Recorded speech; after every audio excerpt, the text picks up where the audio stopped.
நீங்கள் பார்த்துக் கொண்டிருப்பது நியூஸ் 21 தமிழ்நாடு செய்திகள்.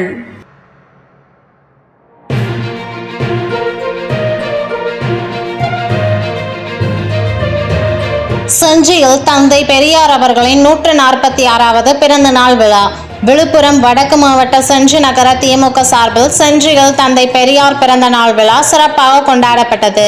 அதை முன்னிட்டு செஞ்சி பேருந்து நிலையம் எதிரில் அமைக்கப்பட்டுள்ள தந்தை பெரியார் அவர்களின் திருவுருவ படத்திற்கு செஞ்சி ஒன்றிய குழு பெருந்தலைவர் விஜயகுமார், செஞ்சி பேரூராட்சி மன்ற தலைவர் முக்தியார் அலி மஸ்தான் ஆகியோர் மாலை அணிவித்து மலர் தூவி மரியாதை செலுத்தினர். பின்னர் பொதுமக்களுக்கு இனிப்பு வழங்கினர். நிகழ்ச்சியில் பொதுக்குழு உறுப்பினர் மணிவண்ணன், செஞ்சி நகர செயலாளர் கார்த்திக், தொண்டரணி சோடா பாஷா, பேரூராட்சி மன்ற உறுப்பினர்கள் மற்றும் வார்டு உறுப்பினர், அக்கட்சி நிர்வாகிகள் கலந்து கொண்டனர். நியூஸ் 21 செய்திகளுக்காக விழுப்புரம் மாவட்டத்திலிருந்து புகைப்பட கலைஞர் ராஜாமணி.